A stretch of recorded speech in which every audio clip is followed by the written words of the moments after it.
A gente continua a nossa discussão sobre direito internacional privado e, mais especificamente, sobre como que o Estado brasileiro lida com os estrangeiros em seu território.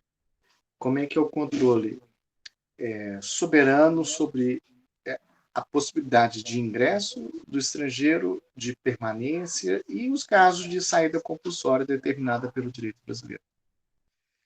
Para falar dessa matéria, a gente vai entrar nos assuntos que acaba sendo útil, Gabriela, a gente fazer uma diferenciação entre banimento, exílio e asilo. Isso é algo que não tinha na outra apostila, na apostila anterior, que eu acrescentei agora há pouco, enquanto preparava a aula de vocês. São conceitos que às vezes se parecem, então vale a pena essa diferenciação. Veja só, a ideia de banimento, que é algo inclusive proibido pela Constituição, proibido pelo direito brasileiro e pela maioria dos países, se refere a uma situação na qual o Estado ele toma procedimentos formais e materiais para determinar, boa noite, Lidiane, a saída compulsória de um nacional. É o que aconteceu com Dom Pedro II, por exemplo, após a proclamação da República. Ele foi brasileiro, foi banido, né? Inclusive impedido de retornar, né, Lidiane? Então, banimento não tem a ver com o estrangeiro. O banimento é do nacional. E o Estado faz alguma coisa para que esse nacional seja retirado do nosso território. Repito, hoje isso é proibido. Uma das coisas que diferencia o estrangeiro do nacional, Ito, é que o nacional sempre tem que ter o direito de voltar para o seu país. Ou seja, ele nunca pode ser impedido de retornar ao Estado ao qual ele é vinculado pela nacionalidade. Certo? Deixa eu só ajeitar um pouquinho.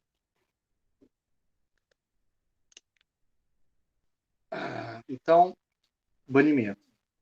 Exílio não é um conceito jurídico.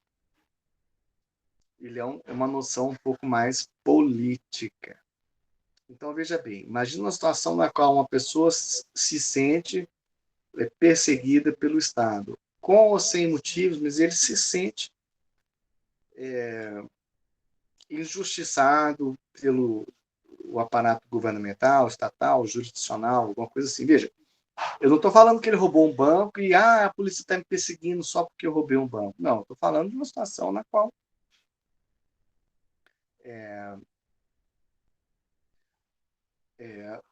existe algum tipo de perseguição não legítima, nem legítima. E aí a pessoa voluntariamente, entre aspas, porque eu quero dizer que é óbvio que a pessoa que se vê compelida a sair do seu próprio país, ela não faz isso porque ela quer, mas eu voluntariamente no sentido de que não é o Estado que determina a sua saída. É a própria pessoa que determina que ela quer. Ela que escolhe. E isso significa, inclusive, que ela pode voltar quando ela quiser. É uma decisão, vamos dizer assim, política. Por exemplo, Caetano e Gil foram presos durante a ditadura, ficaram um tempo na cadeia, e quando saíram, decidiram que o Brasil não estava legal para ficar e foram para Londres. Foi uma decisão deles. O Estado decidiu prendê-los? Sim.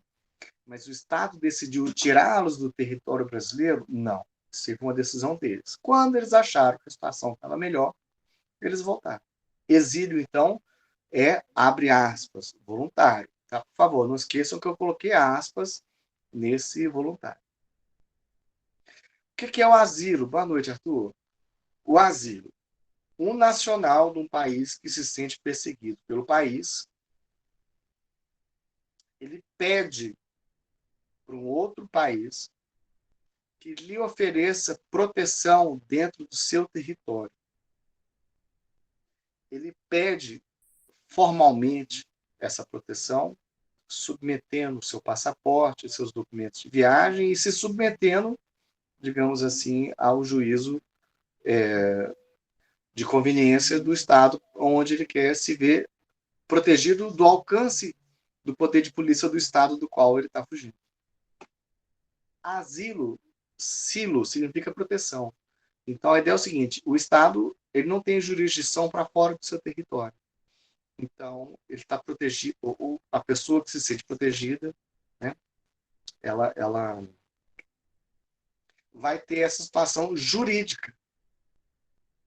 Então, o asilado, ele está reconhecido por um status que tem certos direitos, mas também certas obrigações. O exílio não tem isso. O exilado pode até se tornar um asilado. Mas o exílio é voluntário. Ele que decidiu que ia, para onde que ele ia, ficou lá um tempo. Se ele quiser, ele volta para trás. O asilo já tem mais condições, como a gente vai ver agora. Tá? Então, tem uma outra peculiaridade, que é a diferença entre asilo territorial e asilo diplomático, que é um assunto que a gente vê no direito internacional público. A ideia é o seguinte, o asilo territorial, que na verdade a gente não chama asilo territorial, só quando a gente está diferenciando do asilo diplomático. A gente chama de asilo. Que é o seguinte, a pessoa nacional do Estado A, ou alguém que se sente perseguido pelo Estado A, pede proteção, atravessa a fronteira do Estado B e pede proteção ao Estado B, entrega seu passaporte. No território, ele cruza a fronteira. Mas, às vezes, ele não tem sequer a chance de chegar na fronteira. O máximo que ele consegue é, por exemplo, entrar na embaixada do Estado B. A embaixada é um local protegido pelo direito internacional. A embaixada não é território do Estado B. Não é. Mas é protegido. As autoridades que estão perseguindo essa pessoa não podem entrar na embaixada do Estado B sem autorização do chefe da missão diplomática. E aí, se o Estado B conceder asilo, que é uma decisão política, discricionária, compete ao Estado B negociar com o governo do Estado A uma coisa que se chama de salvo-conduto, que é uma garantia de que esse indivíduo vai ser autorizado a se deslocar, por exemplo, até um aeroporto ou até a fronteira com o Estado B, sem ser apreendido pelas autoridades do Estado A. O Estado A não é obrigado a conceder o salvo-conduto. Mas é muito comum que isso aconteça. Tão comum que, em alguns casos, se cogitou se isso não seria uma norma costumeira. Todavia, o entendimento da Corte Internacional de Justiça foi que não era uma norma costumeira, era apenas uma prática comum. Mas a diferença entre prática e costume é que o costume você segue porque você acha que é obrigatório, e a prática você faz porque você quer. Se não quisesse, não faria.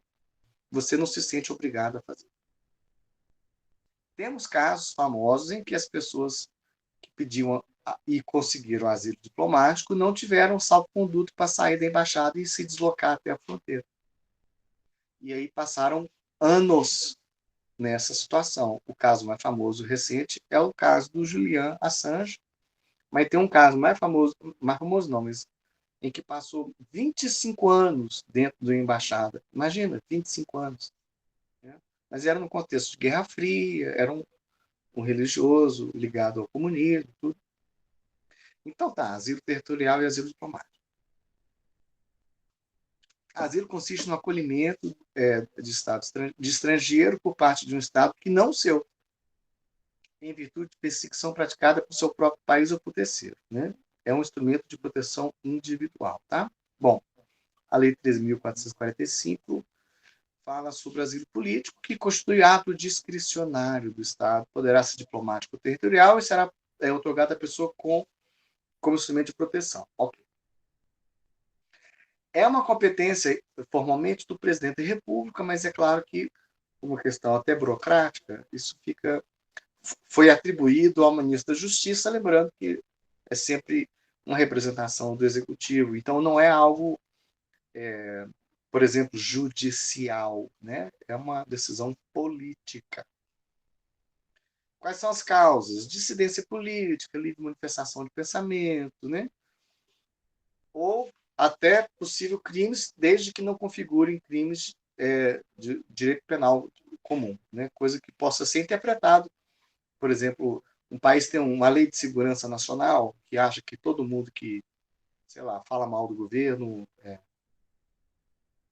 Tem país que, se você rasgar a foto do rei, você pode ser preso. Isso é um crime. Bom, esse é um tipo de coisa que pode ser crime lá, mas que aqui a gente não considera. Não vai ser concedido asilo, é claro, a quem seja condenado de crime contra a humanidade. Né?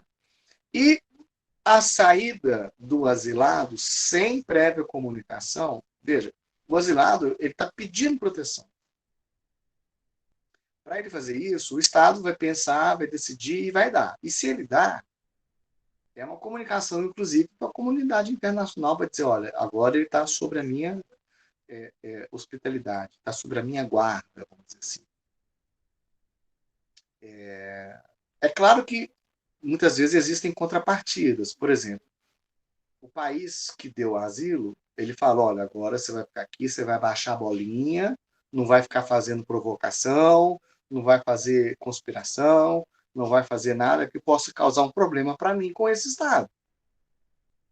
Aproveita o bônus de estar aqui de boinha, fica aqui na miúda, mas não cria problema para mim. Se a pessoa sai do nosso território sem a gente saber, a gente perde o controle sobre o que está fazendo. E aí também perde digamos assim, como se fosse uma renúncia ao asilo. E aí, se a pessoa volta depois, ela provavelmente não vai ter o mesmo tratamento. Tá? Muito bem, Ismélia. Com relação à residência, né, poderá ser autorizada mediante registro ao imigrante, ao residente fronteiriço ou ao visitante que se enquadre numa das hipóteses, né, quais são? A gente até falou sobre isso, né? Que a residência tem como finalidade pesquisa, tratamento de saúde, acolhida humanitária, estudo, trabalho, prática religiosa, reunião familiar, né? E uma das situações mais comuns é que a pessoa seja beneficiária de tratado, né? De todos esses casos aqui, o mais comum é esse aqui. E o tratado mais famoso é esse aqui, pessoal, Acordo de Residência do Mercosul, que pega muita gente que se aplica a essa situação. O Acordo de Residência do Mercosul pega, inclusive, países que não são formalmente membros do Mercosul, como é o caso do Peru, que não é um membro, né? Pleno Chile, Colômbia. Então, a ideia básica é o seguinte: quem está nesses países aqui vai ter facilidades para obter a residência temporária, né? Para obter autorização de residência em termos assim muito mais favoráveis do que a regra normal para pessoas que vierem de outros países. Né? Após 2 anos, a residência temporária poderá cumprir os requisitos, ser transformada em residência por prazo indeterminado, né? Um procedimento mais simplesinho junto à Polícia Federal. Então, repito, a maioria das pessoas que pleiteia a regularização da sua situação de residência está dentre algum desses países aqui. Então, vale a pena vocês conhecerem o acordo de residência do Mercosul, certo? Não será concedida se a pessoa já tiver sido condenada no Brasil ou no exterior por sentença transitada em julgado, né? Porque a gente não quer trabalho para, por exemplo, ter que extraditar uma pessoa. Aliás, esse é um dos principais assuntos de hoje.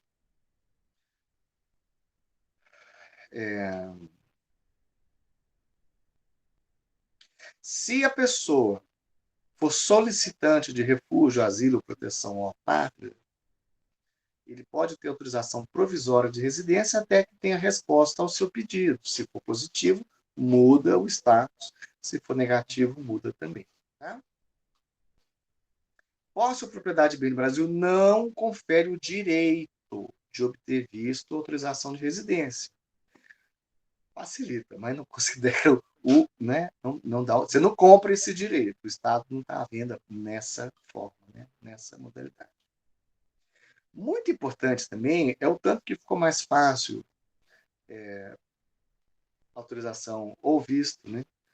Para fins de reunião familiar. O visto autorização de residência para fins de reunião familiar será concedido ao imigrante cujo cônjuge, companheiro de qualquer cônjuge ou companheiro, né, sem qualquer discriminação, filho de imigrante, ascendente ou descendente, que tenha brasileiro sob sua guarda, continuando. Desculpa, achei que tinha mais. Né? Então ficou muito mais fácil para todos os lados. Lembrando, visto ou autorização de residência. Tá? Nós vamos entrar agora numa questão que envolve a entrada e saída do território nacional, e isso é importante entender o papel da Polícia Federal nos chamados pontos de entrada e de saída do território nacional. A ideia básica, Osméria, Arthur e Lucas, é o seguinte: o Estado exerce a sua soberania sobre o seu território, e isso implica no controle de quem entra, quem fica e quem sai. Para que haja esse controle, é necessário que a entrada no país se dê por certos, entrada e saída, né, se dê por certos pontos onde a Polícia Federal tem, né, uma unidade que possa fazer exatamente esse tipo de controle. Quando você entra num país sem passar pelo ponto de controle, isso é um tipo de entrada clandestina, algo que pode legitimar uma deportação, tá? Entrar clandestinamente no país, ou seja, entrar sem passar por esses controles, significa uma conduta ilícita que pode gerar na saída compulsória do estrangeiro. Nós vamos falar sobre impedimento da entrada, né? Impedimento de ingresso.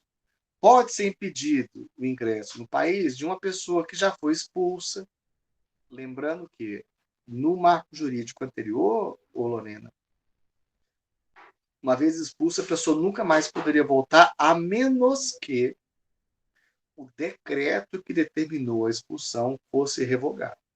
Ou seja, muito específico. Com a nova lei, a expulsão tem um prazo de validade. Então, a pessoa que foi expulsa não pode voltar se tiver ainda vigente os efeitos da expulsão. Não pode ingressar no país a pessoa condenada ou respondendo a processo de terrorismo, genocídio, crime de comunidade, crime de guerra, crime de agressão, etc. Impedido de entrar, pessoa condenada ou respondendo a processo por crime doloso passivo de extradição. Nós queremos evitar esse trabalho. Ou a pessoa que tem nome incluído em lista de restrições, né? O famoso Interpol coloca seu nome lá o Red Notice, né? E aí, se você tenta entrar, você ativa um alerta e a sua entrada é impedida. A pessoa que apresente documento de viagem que não seja válido para o Brasil, que seja válido, mas que esteja vencido, que seja falsificado, veja, ou que tem indício de falsificação. Às vezes nem é falsificado, mas parece que ele foi alterado. Né? Então, vocês nunca brinquem com o passaporte, não faz bigode, chifre, nada que possa ser interpretado como uma tentativa de falsificação, qualquer coisa assim. Ou a pessoa que não apresenta documento de viagem, né?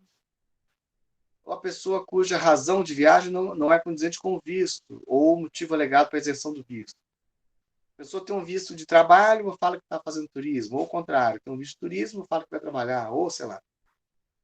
Que tenha comprovadamente fraudado documentação, prestado informação falsa quando pediu visto. Por exemplo, falou que nunca tinha sido preso, mas já foi preso. Agora, ninguém pode ser impedido de entrar por questão de raça, religião, nacionalidade, pertença a grupo social ou opinião política. Lembrando que, por mais óbvio que possa ser isso aqui, nos Estados Unidos é muito comum, todo deputado que quer fazer gracinha, ele propõe, vamos proibir a entrada dos muçulmanos ou qualquer coisa parecida, sabe? Muito bem. Agora, propriamente a matéria da aula de hoje, que são as medidas de retirada compulsória do estrangeiro. Por muito tempo, esse era o grande assunto dessa matéria, saída compulsória do estrangeiro. Mas aí a linguagem foi mudando com a legislação também, em vez de saída, a retirada, porque esses casos são casos em que o estrangeiro é efetivamente removido. Então, os institutos clássicos são repatriação, deportação e expulsão. Especialmente deportação e expulsão, que são, digamos assim, mais antigos, a repatriação veio a ter essa configuração normativa com essa nova lei. Nova que eu falo é em relação ao Estatuto Estrangeiro. Né? Agora, academicamente, assim, do ponto de vista da estrutura da disciplina, sempre se estuda também extradição. Então, é uma matéria que vê deportação, expulsão, extradição, geralmente estão juntos ali. Acontece que, tecnicamente falando, extradição não é saída compulsória do estrangeiro, apesar de ser saída compulsória do estrangeiro, ô Bruno. É porque, acima de tudo, extradição tem a ver com cooperação internacional. A razão pela qual uma pessoa é retirada do nosso território e enviada para outro não diz respeito à relação dessa pessoa com o nosso país. Então, falar de retirada compulsória tem a ver com a relação com a gente. Se uma pessoa é retirada para fins de extradição, é como se não fosse um problema dele com a gente, e sim uma cooperação nossa com o país que requisitou esta extradição. Então, assim, pode ser uma pegadinha em alguma prova. Essa ideia, Lidiane, que né, são medidas de retirada compulsória, deportação, expulsão e extradição. Extradição, tecnicamente, não é, apesar de ser sempre estudada junto com as outras, que de fato são. Tá? Bom, então vamos lá. Quando a gente pensa nessas questões aí da retirada compulsória, tem que levar em consideração a situação dos apátridas, que vão ser protegidos de várias maneiras, como até já foi perguntado aqui na aula passada. A mesma coisa acontece também com relação aos refugiados. E aí, o que é o refugiado? Né? A pessoa que, devido a fundados temores de perseguição, por motivo de raça, religião, nacionalidade, grupo social, opinião política, encontra-se fora do seu país e não possa ou não queira acolher essa proteção desse país, não quer voltar. Então, os refugiados e apátridas vão ter, Isabela, uma proteção especial. Né? Os efeitos da condição de refugiados serão extensivos ao cônjuge, ascendentes e descendentes, desde que se encontrem também no território nacional. Né? Então, estão aí em um status especial. A repatriação, deportação e expulsão serão feitas para o país de nacionalidade ou procedência. Muito importante isso aqui, Mariana, pelo seguinte: o único país que é obrigado a aceitar que a gente mande uma pessoa que a gente está retirando do nosso território é a pessoa da qual é o país do qual aquela pessoa é nacional. O único caso. Mas às vezes essa pessoa que está sendo retirada, ela tem uma vida inteira em um outro país. Por exemplo, ele é nacional, sei lá, da Argélia, mas ele passou a vida toda na França. E se ele for enviado para a Argélia, ele não vai ter nenhum vínculo com o país, ele vai ficar completamente perdido lá. Então, essa que é a ideia da procedência. Se for para a gente repatriar alguém, ou seja, se for para a gente devolver alguém, para deportar alguém, para expulsar alguém, nós vamos enviá-lo para um país que tem a maior pertinência. Nem sempre é o da nacionalidade, mas o da nacionalidade é o único que não pode recusar. Vamos supor que, nesse exemplo, esse argelino que passou a vida na França também não é bem-vindo na França, apesar de ser o lugar de onde ele venha, a sua procedência. Procedência aqui, pessoal, não é tanto... tem dois sentidos, né? Às vezes, você quer dizer o último país de onde a pessoa veio. Por exemplo, o cara da Costa Rica, da Guatemala, atravessou o México a pé e entrou nos Estados Unidos, aí os Estados Unidos devolve ele para o México. Procedência. Mas são casos em que digamos assim, o retorno é imediato, bateu e voltou. Em geral, procedência tem um significado mais abrangente, que é de onde essa pessoa vem, né? De onde ela vem mesmo, qual que é a origem, digamos assim, dela, né? o que pode não ser o mesmo da nacionalidade. Muito bem. Então, vamos falar da repatriação, conceito importante e um conceito que não estava positivado no Estatuto do Estrangeiro, razão pela qual eu acho que tem maior possibilidade, Lorena, de ser cobrado em algum concurso. A repatriação consiste em medida administrativa de devolução. Olha a palavra, devolução. Quer dizer, fica aquela ideia da batata quente, você recebe e já devolve. Não é uma pessoa que está aqui, fica aqui, vive aqui. Não, devolução tem esse bate e volta, tá? De pessoa em situação de impedimento ao país de procedência ou de nacionalidade. Impedimento é o impedimento à entrada, que a gente viu agora há pouco. É como se juridicamente essa pessoa não tivesse chegado a entrar no Brasil. Então, o impedimento à entrada ele, digamos assim, não passou, por exemplo, pelo controle da polícia. Ah, mas a pessoa chegou no aeroporto de Brasília, que fica no meio do país, então ele já está no centro geográfico do país, e como é que ele vai falar que ele não entrou? Não, ok, geograficamente sim, mas juridicamente, se ele não passou da polícia ali, então ele, né, a ideia é um impedimento. Será feita a comunicação do ato fundamentado de repatriação à empresa transportadora e autoridade consular. Né? Importante informar que, nesse tipo de situação, é a empresa transportadora que tem a autoridade que tem a obrigação de arcar com o custo dessa repatriação. Né?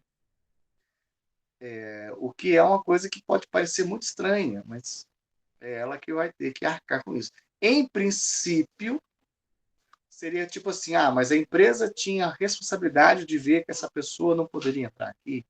A empresa tinha que ter conferido os documentos, tinha que ter feito uma fiscalização. Mas mesmo em caso em que isso tudo foi feito, tem essa situação. Então, a empresa vai ser informada e o consulado tem que ser informado também. Mas atenção, oi Murilo, são atos de manifestação da soberania. Não adianta reclamar com a justiça, com o bispo, com o papa, dar chilique, dar carteirada. Tá? Não tem muita margem para isso, não. Não será aplicada a medida de repatriação se a pessoa for refugiado ou apátrida, né, de fato ou de direito, se for menor de 18 anos desacompanhado e tal, né, ou se a pessoa precisa de acolhimento humanitário. E, em qualquer caso, não vai ter devolução para o país que apresente risco à vida dela. Ou seja, se a pessoa está exatamente fugindo de uma situação, por exemplo, de perseguição, a gente não ia ter essa crueldade de devolver a pessoa para o país. Né? Não lembro qual foi o país, se foi o Brasil, se foi os Estados Unidos, que recebeu um navio cheio de judeus fugidos da Alemanha e não aceitou, no contexto da Segunda Guerra Mundial e Holocausto e tudo, e ele foi devolvido. Quer dizer, imagina que situação. Isso, então, não aconteceria. Então, falamos da repatriação. Tem esse caráter, bateu, voltou. Mal chegou a entrar. Impedimento à entrada. Tá? Segunda modalidade, Isabel, é a deportação. Tá? Deportação. Eu queria muito que vocês guardassem essa palavra aqui, ó, Mariana. Irregular. Então, o que é deportação? A deportação é uma medida decorrente de um procedimento administrativo que consiste na retirada compulsória de pessoa que se encontre em uma situação migratória irregular. Pessoal, situação migratória irregular não significa que a pessoa seja um criminoso, bandido, odiado. Não, não. Significa que ele tem uma situação migratória que tem algum problema. é muito importante não criminalizar as pessoas que estão passíveis de deportação. Agora, tem países que têm tantos imigrantes em situação irregular que eles criam umas coisinhas, Camila, que parecem uns campos de concentração, umas prisões, para manter a pessoa até que ela possa efetivamente ser deportada. Por exemplo, nos Estados Unidos, tem lugares, puxa, são terríveis. Tem uns lugares que fica as crianças como se fossem umas gaiolas. Horroroso, horroroso, vergonhoso em caminho. E, por exemplo, para valer a pena economicamente, digamos que eles esperem o tanto de gente para encher um avião, para ir fretar o avião e mandar todo mundo de uma vez. Já para lá em Valadares, né, já vai direto. Enquanto você espera esse momento, você fica preso, né? Em muitos casos. Então, há uma confusão entre, sabe, a pessoa passiva de deportação com um criminoso, convicto, condenado. Eu queria que vocês não perpetuassem esse mal-entendido. Então, deportação significa apenas que a pessoa está em uma situação migratória irregular. Tem um filme, pessoal, que é um filme desses água com açúcar, com... me esqueci o nome. O Ryan Reynolds e uma atriz aí dessas... Meus filmes estão ficando tão velhos, né? Mas é o seguinte, ela é uma canadense, que é uma executiva, editora de livros nos Estados Unidos. Canadense. Só que, exatamente por ela ser uma canadense, gente, Canadá e Estados Unidos ali é tudo tão integrado, né? Então, ela nunca se preocupou com a situação migratória dela. E aí ela ficou passível de ser deportada. E no filme ela fica indignada.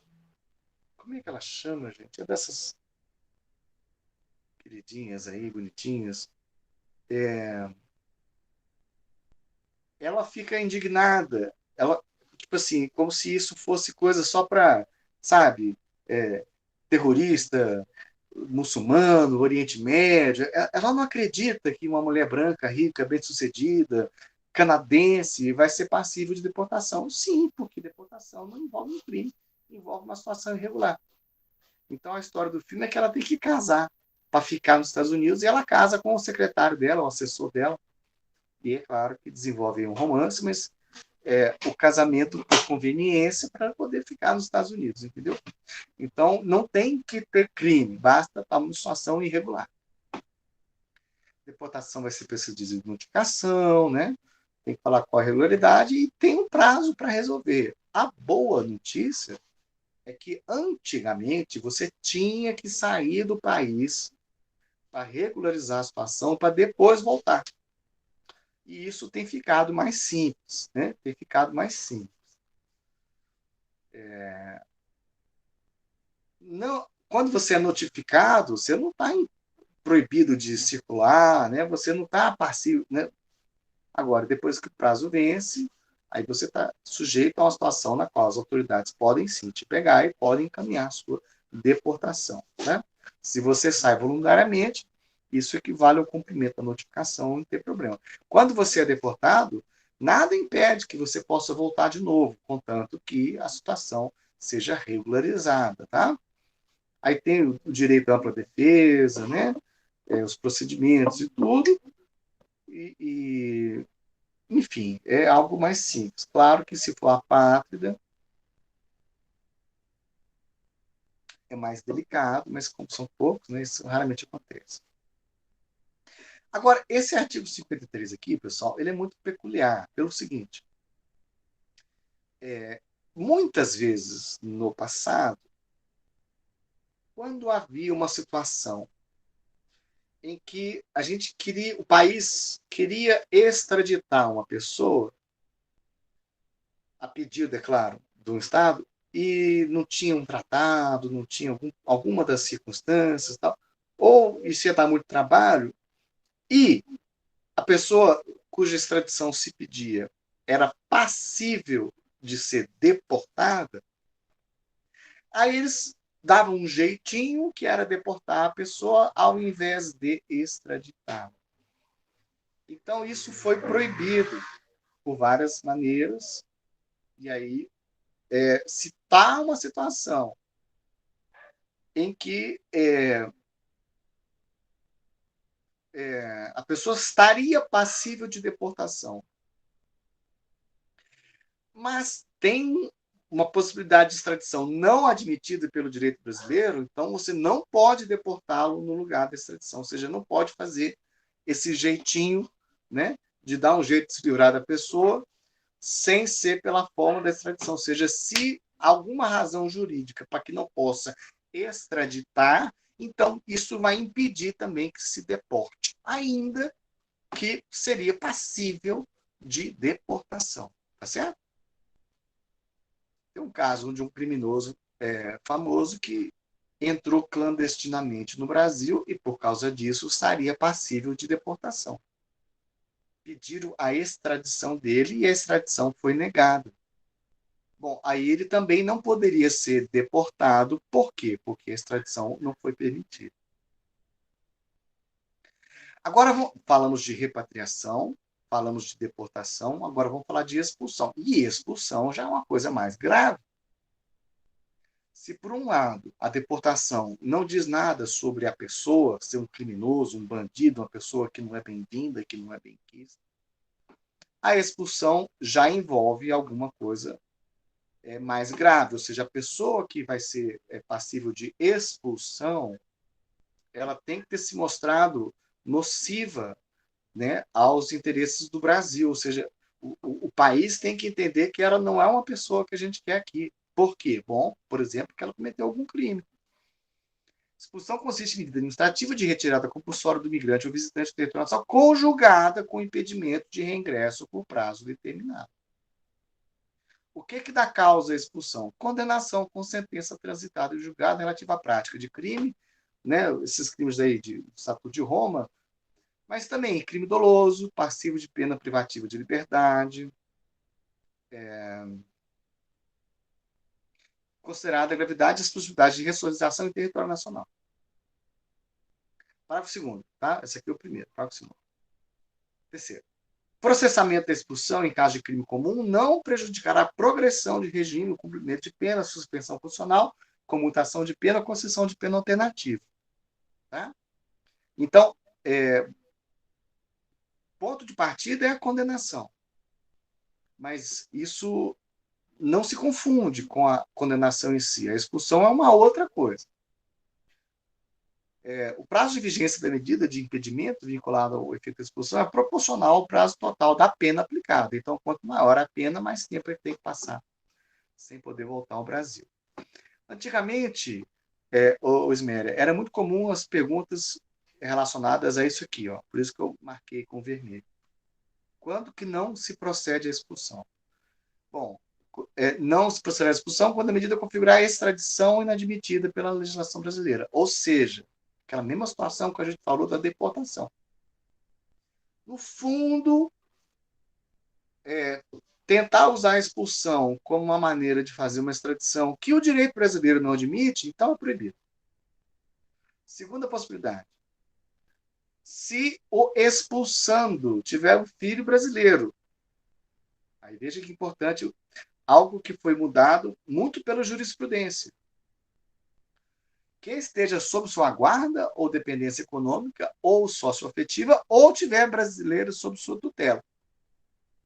Então, se o expulsando tiver filho brasileiro, agora não basta, vamos dizer assim, um filho genético. Engravidei uma mulher e...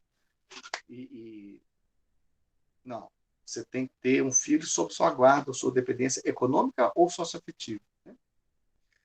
Ainda, o expulsando tiver cônjuge ou companheiro.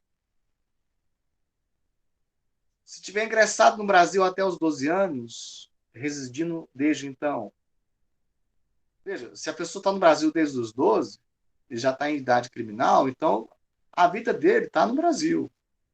Expulsá-lo é condená-lo, digamos assim, a um país que ele não tem mais, em tese, não teria mais os vínculos. A mesma coisa vale para a pessoa com mais de 70 anos, que no Brasil é mais de 10. É difícil recomeçar sempre, ainda mais quando você tem 70 anos. Então, nesses casos aqui, não se procederá à expulsão, ainda que, em princípio, coubesse. Né? Os procedimentos vão ser definidos em regulamento, claro, contraditório para a defesa, pedir consideração, né? A pessoa pode sair voluntariamente, e aí, se ela sai voluntariamente, ela pode escapar do tempo de permanência fora do Brasil que a expulsão determina. Muito bem. Né? Não pode ter repatriação, deportação, expulsão coletiva. É o que a gente discutiu na última aula. Eu não lembro se é Mariana, Gabriel. Tipo, vamos repatriar os haitianos, os bolivianos, os colombianos, né? Não, venezuelanos. Repatriação, deportação coletiva é aquela que não individualiza a situação migratória irregular de cada pessoa. Então, o princípio aqui é o seguinte: cada caso de retirada compulsória tem que ser pensado nas peculiaridades da pessoa. Não cabe generalizações. Não se procederá a repatriação, deportação, expulsão quando isso colocar em risco a vida ou integridade da pessoa. E aí, pessoal, tem essa portaria 770 de 2019 que foi, assim, meio polêmica a maneira pela qual ela foi feita no contexto de um governo com um certo ministro da Justiça querendo aparecer com uma legislação assim meio genérica. Aí tinha uma portaria 666 que foi assim uma aberração jurídica tão criticada que eles reformularam e fizeram essa portaria 770, que no fundo era uma lei, uma portaria para tentar determinar a saída de pessoa que eles não gostavam, sabe, que o governo não gostava. Estava muito abrangente a nomenclatura. Então, ficou um pouco mais específico. A ideia, então, é o impedimento de ingresso, repatriação, deportação de pessoa perigosa. Né? E aí, quem é que diz se a pessoa é ou não é perigosa? Bom, nós vamos ver aqui. O que é a pessoa perigosa? É a pessoa que a qual recaiam razões sérias que indiquem o envolvimento em terrorismo, grupo organizado, tráfico de droga, pornografia, exploração. As hipóteses mencionadas no inciso do caput poderão ser conhecidas e avaliadas pela autoridade migratória por meio de informação. Essa aqui também é outra coisa que mudou muito em relação a 666. Difusão de informação oficial em ação de cooperação internacional, lista de restrições, informação de inteligência proveniente de autoridade brasileira ou estrangeira, investigação criminal, sentença penal condenatória. Essa parte aqui era super abstrata, dando que você não tinha nem que explicar de onde veio a informação de que aquela pessoa era perigosa, né? Enfim. Agora veio, as informações deverão constar no sistema de controle migratório da Polícia Federal. Ou seja, se for para usar esse argumento, essa informação tem que estar presente nos sistemas. Né? A inclusão deverá ser precedida de análise de investigação por unidade central da Polícia Federal Especializada. Pessoa inclusa nesse artigo não poderá ingressar no país e fica sujeita à repatriação e deportação. Essa que é a pegadinha. Né? Não pode ser por motivo de raça, religião, grupo social, etc. Não pode ser por crime político ou de opinião. Não pode fazer isso se for colocar a pessoa em risco. E aí, importante esse trecho aqui do artigo 6º, hein, pessoal? Olha lá, Laura. Pessoa sobre quem recai a medida de deportação de que trata essa portaria será pessoalmente notificada. Ela tem um prazo de 5 dias para se defender. Procedimento decidido pelo chefe da Polícia Federal, em ato fundamentado. Da decisão, cabe recurso, no prazo de 5 dias, recurso dirigido à autoridade que proferiu a decisão, a qual, se não reconsiderar, encaminhará o delegado regional. Quer dizer, fica tudo ainda no âmbito da polícia. Né? A autoridade policial poderá representar perante o juízo federal pela prisão ou por outra medida cautelar em qualquer fase do processo de deportação. Tá? Então, esse aí. Não se aplica aos residentes regularmente registrados. E essa aqui, ó, expulsão de pessoa reconhecida como refugiada está sujeito ao disposto na lei. Então, qual que era a questão política do momento? Né? Aquelas leis feitas sob encomenda para pegar acesso adversário. Tinha uma figura que o Bolsonaro não gostava muito, que tinha o status de refugiado, e aí eles queriam expulsá-lo mesmo assim. Então, foi essa manobra, né, para fazer isso aqui. Tá? Muito bem.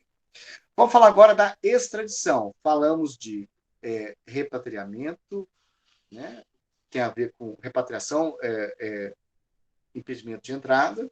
Falamos de deportação, que se refere a uma situação de irregularidade, ou a pessoa entrou de maneira irregular no território brasileiro, de maneira clandestina, por exemplo, não passou pelos postos de controle da polícia, ou a sua estada no Brasil tornou-se irregular, por exemplo, irregular porque o visto era de estudante, o cara estava trabalhando, o visto era de 3 meses, está aqui há 3 anos, né? Diz que era para trabalhar num lugar, mas está trabalhando em outro. Alguma razão não significa que a pessoa é um criminoso, significa que a situação está irregular. Pode ir embora, depois volta a se regularizar tudo.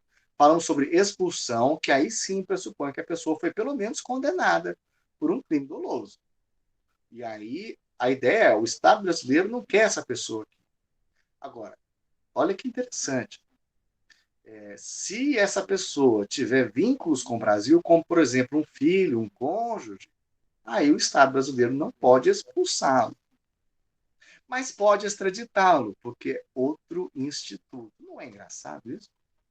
O que é a ideia da extradição? Sigam comigo aqui, olá, o esqueminha. Acontece um crime aqui no país A. O autor desse crime deixou uma digital aqui, a gente sabe quem é. Só que ele fugiu para o país B. E as autoridades do país A, obviamente, não podem prendê-lo no país B, porque não tem autoridade para isso. Eu lembro que até em filme de faroeste, os policiais perseguindo os bandidos a cavalo, quando o bandido entrava na fronteira do outro país, eles tinham que parar, porque ele não podia entrar no território do México. Duvido que acontecia isso, mas, enfim, é para simbolizar como é que isso, o limite da jurisdição é o limite do território. Bom, mas se a gente sabe que ele fugiu para o país B, o governo do país A, ele requer ao governo do país B que capture essa pessoa aqui e que entregue essa pessoa para que ela seja julgada e punida aqui onde ela cometeu o crime. Perceba que em nenhum momento eu falei da nacionalidade desse bandido aqui. Eu só falei que ele cometeu o crime no território do país A. E porque ele cometeu o crime no território do país A, o país A tem autoridade, tem legitimidade para requerer a captura e a entrega, né, dessa pessoa para que ela seja julgada e ou punida onde o crime aconteceu. Agora, isso é um pedido, porque o país A não manda no país B. Então, esse pedido ele pode ser fundamentado em um tratado de extradição ou em um pedido de reciprocidade. Né? Mas a questão é que essa captura e a entrega, que é chamada de extradição, veja, tradição é uma coisa que passa de uma pessoa para outra, de uma geração para outra. Né? Tradição. Extradição é quando passa de um país para outro. Veja, a extradição tem uma dimensão horizontal, de um estado para outro estado. Tá? Então, esse procedimento, para ver se vai extraditar, vai ser analisado pelo Poder Judiciário do país que está sendo solicitado, né, do requerido. Então, tá, é um ato de cooperação internacional que consiste na captura e entrega de uma pessoa. Vejam, é claro que para entregar você tem que capturar, mas isso é o implícito que às vezes precisa ser dito. Uma pessoa que é ou acusada ou já condenada, às vezes ela fugiu da prisão por um crime, né, ao país que a reclama. Esse país que reclama, que pede tem que ser o país onde o crime aconteceu. Por exemplo, se um argentino comete um crime na Bolívia e foge para o Chile, a Argentina não pode pedir extradição. Quem pode pedir é a Bolívia.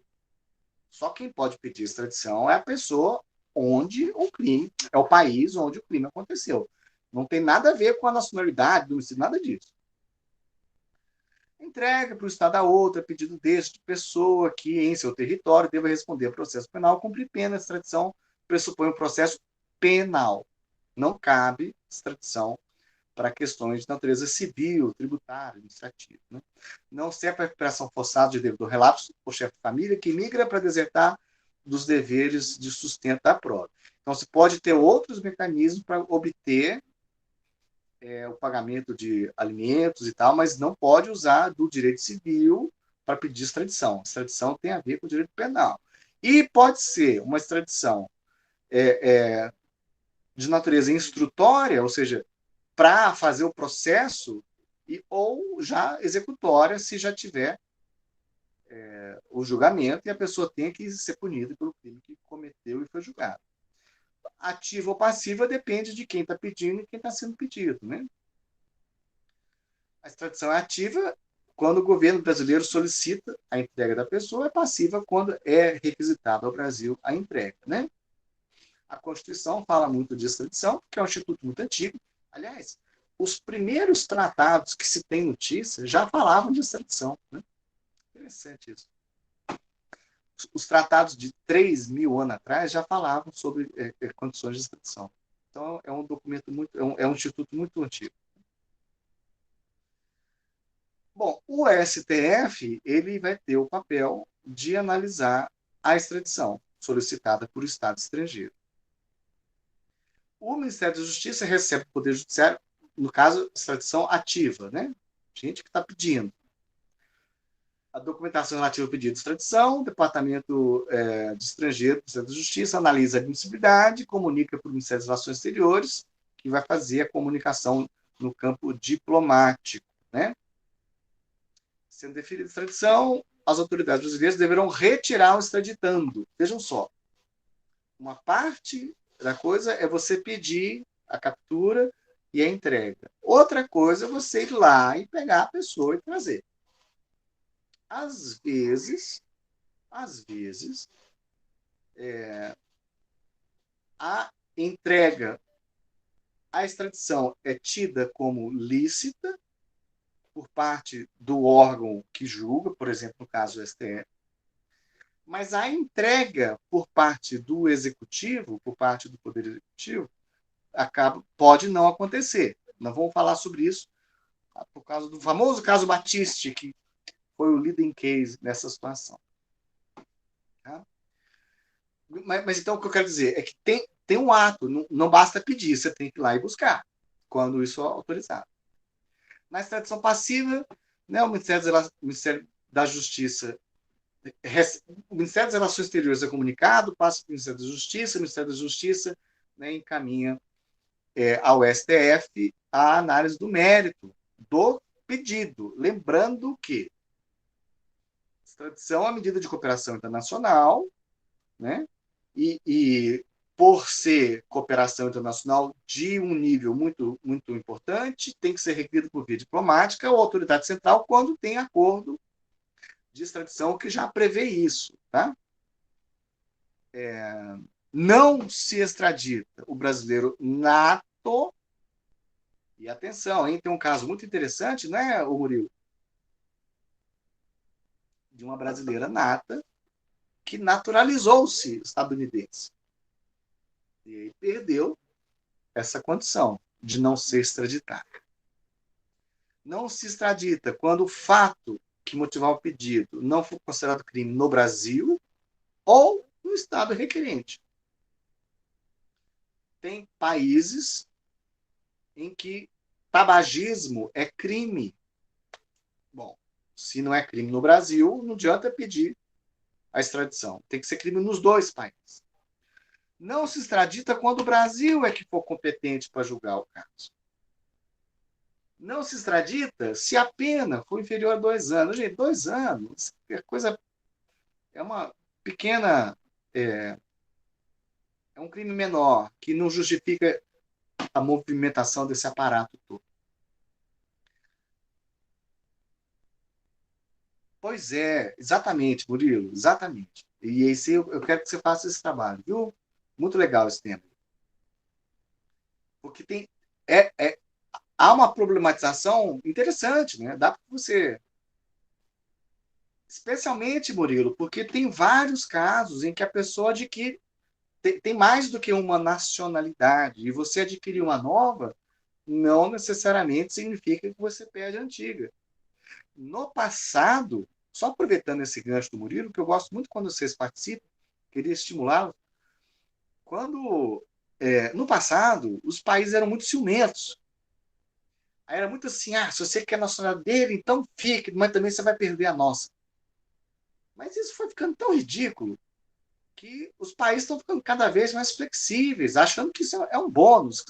Vai sacanear o cara por causa disso? Agora, às vezes, por exemplo, se você é filho de alemão e francês, você tem as duas de nascença. Não tem problema aí. O Brasil também não reconhece nenhum problema. Se você precisa de uma nova é, é, nacionalidade para sobreviver, para alguma coisa assim necessária, aí os estados, em geral, também não vêem problema. Mas se você faz uma opção de abrir mão de uma para ter outra, aí entende que perdeu. Mas esse é um tema muito bom para a gente discutir no estudo do caso dessa brasileira aí, que aparentemente parece, né, assassinou o marido e fugiu para o Brasil. Coincidentemente, viajou para o Brasil um dia depois de ter o marido dela morrido. Né? Enfim. Também não se extradita se a pessoa tivesse condenado processo ou já tivesse sido condenado absolvido no Brasil. Né? Ok. Também não extradita se a punibilidade estiver extinta pela prescrição, segundo a lei brasileira ou do Estado requerente. Olha, tem outro caso muito famoso em que a prescrição, a extinção da punibilidade por decurso de tempo, na Inglaterra, era sei lá quantos anos, era tipo, sei lá, 50, 60 anos, e no Brasil era 30. Aí não foi. Todos os outros fatores permitiam, mas este fator não, né? Ou em um país ou no outro. Quando for crime político, crime de opinião, ou quando o extraditado tiver que responder perante tribunal ou juízo de exceção. Isso aqui é muito difícil você argumentar e colar. Mas eu acho que tem um caso que cabe, que é a maneira pela qual os Estados Unidos, a partir do Patriot Act, né, tratou os acusados de terrorismo. Para mim, isso é um tribunal de exceção. Também não extradita se a pessoa for beneficiar de refúgio, ou seja, não extradita refugiado. Tá certo? Muito bem. A Constituição também fala isso, né? E aí, o que é o crime político? Bom, isso não está definido na Constituição, cabe então ao STF, no caso concreto, analisar se o crime pelo qual a pessoa está tendo essa extradição requerida é ou não um crime de natureza política. Né?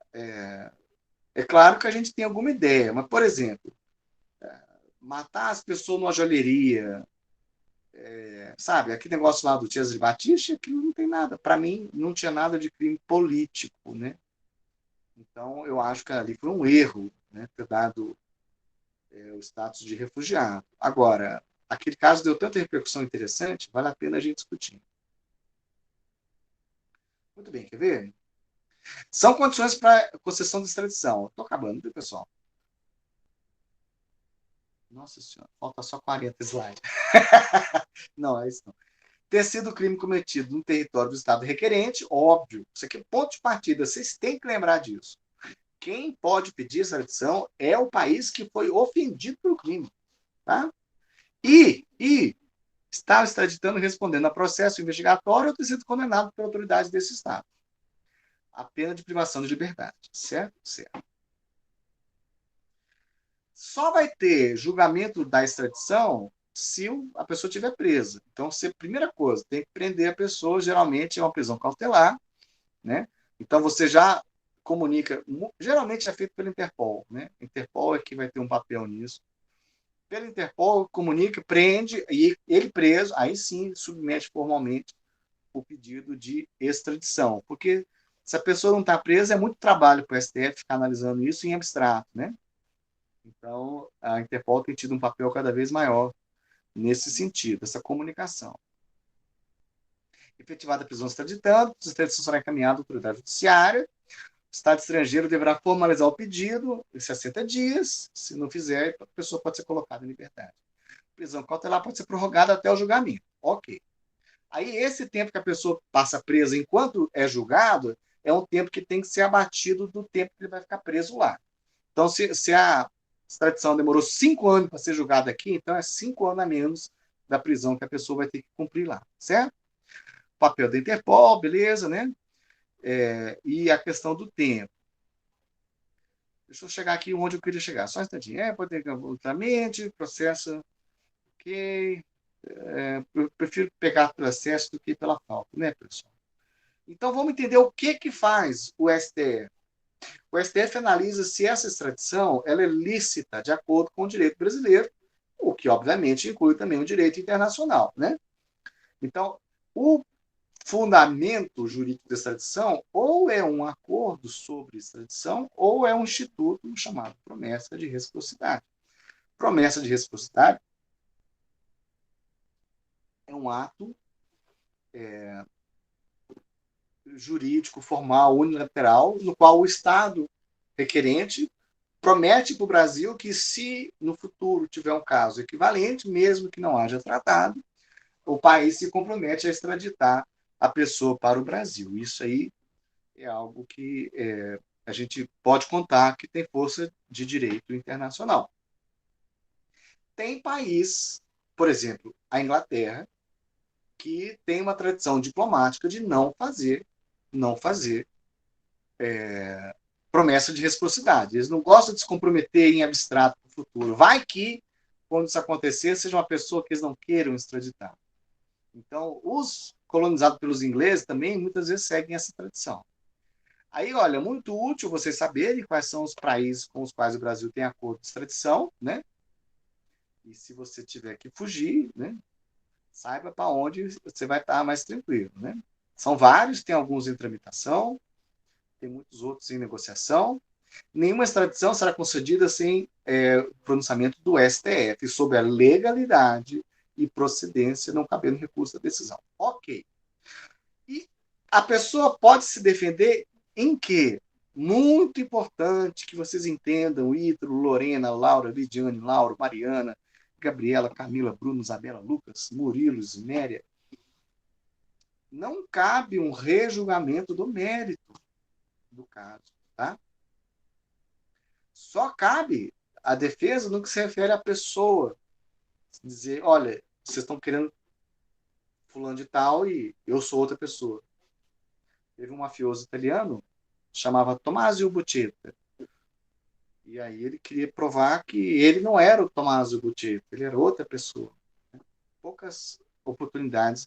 Ou se a extradição for ilegal de acordo com o direito brasileiro. Por exemplo, violando algum dos itens que a gente falou mais acima. Tá? Então, o sistema de contextualidade limitada não consiste na repetição do litígio, não reexamina o mérito, apenas se essa extradição está de acordo com o direito brasileiro. Aí tem o princípio da especialidade, só pode ser extraditado pelo crime que está no pedido, né? A dupla tipicidade tem que ser crime no Brasil e no país que está requerendo. Isso está consagrado no bis in idem, se a pessoa já foi julgada, já foi punida, não pode ser de novo. Né? E se o STF julgar que a extradição é procedente e for autorizada a entrega pelo órgão competente do Poder Executivo, aí o Estado, o requerente, tem que vir aqui buscar a pessoa. Se não vier buscar em certo tempo, a pessoa vai ser colocada em liberdade. Tá? Se a extradição for negada, aí não pode mais pedir extradição sobre o mesmo fato. Tá? Não pode pedir de novo. Vejam o que está sendo dito aqui. O STF autoriza. Tá? E aí, o que foi o caso famoso que envolve... Cadê, gente? Achei que já estava aqui. Assim, antes disso. Uma coisa, então, é o STF falar que pode extraditar. Agora, o Brasil, para entregar, o executivo tem que negociar com o Estado requerente. Não será efetivada a entrega do extraditando sem que o Estado requerente assuma o compromisso de, primeiro, não submeter o extraditando à prisão ou processo por fato anterior ao pedido de extradição. Na verdade, não é só fato anterior, é fato diferente daquilo que seja objeto da extradição. Então, por exemplo, a pessoa cometeu um crime leve, um crime médio lá na China, e aí o pedido de extradição foi com base nesse crime médio. Aí o Brasil autorizou a extradição, depois que chegou lá, surgiram várias outras denúncias, e aí a pessoa vai pena de morte, prisão perpétua, sei lá, não pode, tem que ser vinculado ao que foi objeto do pedido. Segundo, tem que computar o tempo de prisão no Brasil, enquanto estava sendo julgada a extradição. Terceiro, tem que comutar a pena corporal, pena perpétua ou pena de morte em pena privativa de liberdade até o máximo de 30 anos. Isso aqui é muito importante. Quer ver, Lucas, uma pegadinha fácil de enganar quem não entendeu a matéria direito? Falar assim, o Brasil não extradita para país que tem pena de morte. Tá certo ou tá errado? Tá errado. Tá errado. O Brasil pode sim extraditar uma pessoa para um país que tem a pena de morte. O que não pode é entregar o extraditando sem que o país se comprometa a não aplicar a pena de morte para essa pessoa, se for esse o caso. Vocês estão entendendo a diferença, Gabriela? Mariana, Camila?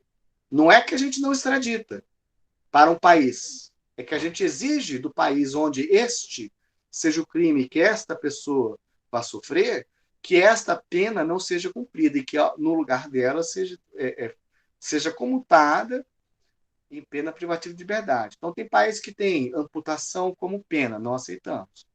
Ou você se compromete a comutar a pena, ou a gente não entrega.